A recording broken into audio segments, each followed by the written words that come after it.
morning, friends. We're back with another movie review. You can tell I went out in public. Black socks. Got fancy. For what? I'm not exactly sure. So I went and saw Amazing Spider-Man 2. Let's get into it. The good. That guy Garfield, I don't care what anybody says, and I read the internet, he has nailed the role of Peter Parker in Spider-Man to me. He's the definitive Spider-Man. His build, his attitude, his kind of body language, his delivery, it all works perfectly. I love Aunt May. I love Gwen Stacy. I think that she looks like Gwen Stacy. And there's I'm not sure how much is really needed for her role, but she looks, she's what I imagine Gwen Stacy to be. I love the way that, New York is reacting to Spider-Man in this movie, rallying behind him, and, I like that he's a hard hero to hate, not like a Batman. That's one of the pluses of Spider-Man. They do that well. It's really good. I did like Rhino. Rhino looked good, and the whole bit. I'm not going to spoil anything for you, okay? But did you see the trailer with Rhino in it? Then you kind of saw the parts with Rhino in it. There are, Easter eggs and cool Easter eggs, and then worthless Easter eggs. One Easter egg, they name drop him, and then he's in the movie for like 2 seconds, and who cares? But, it is still always cool to have an Easter egg. There is a movie within Amazing Spider-Man 2 that is amazing. It's awesome. It involves Peter Parker, Spider-Man, Aunt May, Gwen Stacy, Gwen Stacy's family, Uncle Ben's death. Oh, also Peter's parents. There's a lot that plays in with that and how that all mixes and and then you get to learn more about them all, and it works really well. It's a really cool story. Yeah, that's about it, but that part is awesome. It's really good. There's a lot of heart, there's a lot of character stuff in there. It's really, really good. There's a whole movie there. That's awesome. You need more as a comic book movie, so you're gonna need more, and I'm okay with that. I'm good with that, but I need it to be as good as the other stuff.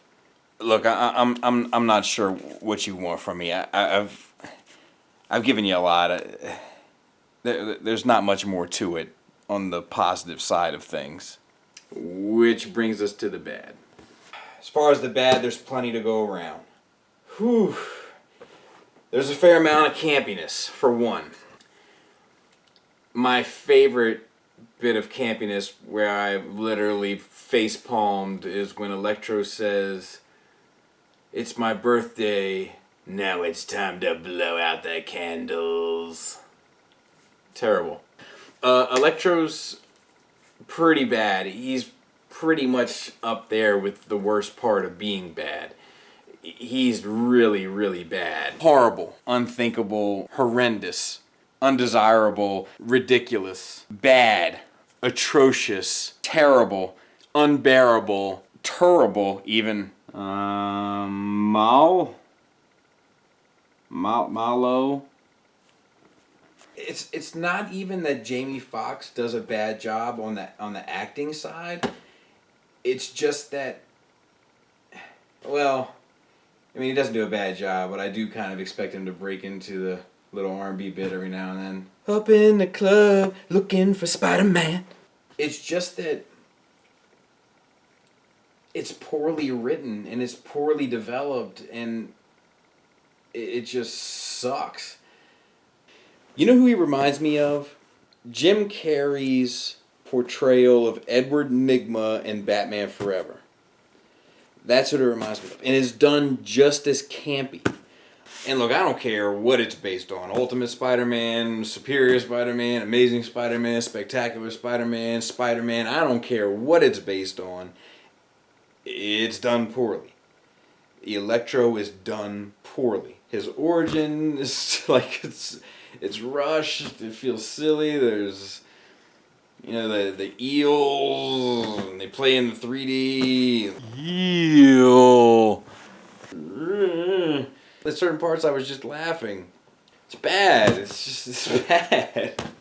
You know, and it still suffers from that same comic book movie problem of the evildoer in the lab, or when someone needs to look online to find out the secret.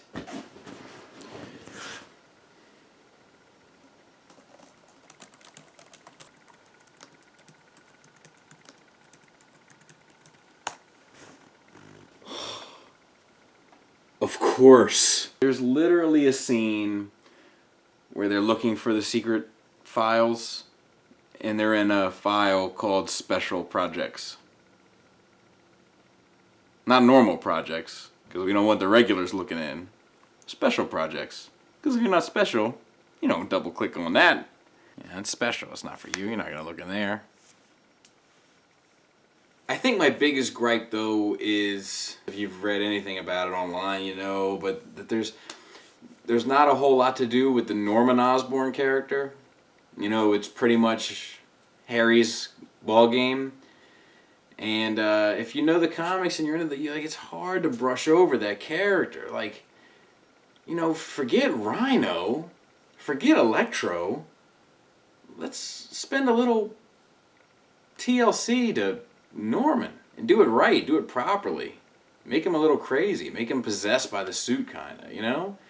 Go that route. Now look, I know Spider-Man villains are hard, okay? I know that they're mostly goofy. He doesn't have the greatest rogues gallery that translates from comic to film. You know, they're all animals. Tarantula and Scorpion and Dr. Octopus and Vulture, Lizard. And the fact that they don't dig into the Goblin brings us to our ugly section. He looks so dumb as the Green Goblin. And I get it. It's hard to pull off. I understand.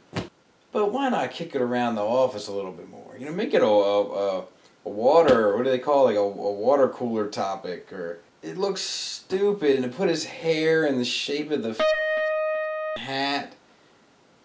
Electro's suit is dumb. It kind of comes out of nowhere. It materializes and then dematerializes, and it's got a lightning bolt on it. Don't want the one with the storm cloud. Electro's coming. What? Electro's coming? Yeah, Electro's coming. Get the lightning bolt one. You know, the lightning bolt suit that we have for electric people. Get that unit. That's what we need. Dumb. I took my therapist. I'm going to start incorporating him into the reviews, into the show more. He's a big part of my life, Dr. Francis. And Dr. Francis went on this, spew about how, matter is all energy and da-da-da, not buying it. Hope you're not selling it, because I'm not buying it. It's dumb. And I said I wouldn't spoil anything for you, and I won't. But, Marvel movies have bonus scenes. This one? Way out of left field. I'm not going to go into too much detail, but let's put it like this. I don't get it, first of all, but let's put it like this. Let's say you were going to watch The Terminator. And at the end of The Terminator, there was a special scene for Stargate. Dumb. The bad part is this is a movie with Dennis Leary in it. Dennis Leary, like one of the real tough guys of my generation. Older than when I was a kid. He was, you looked up to him as a tough guy. He's a badass. You do not make Dennis Leary look like an idiot by putting him in a bad film. You do not do that. No. You leave Dennis alone. So, all in all, it's rough. It's a rough go. I'm not going to lie to you. It's not an easy one. It's really held together by the human cast of the crew, and they give it everything they got. It's no fault of them. It's all the fantastic stuff is just a little too fantastic. So there's a movie in there that's awesome, and then there's a movie around that awesome movie that's really bad. And which one you're supposed to follow, you kind of get lost halfway in between it.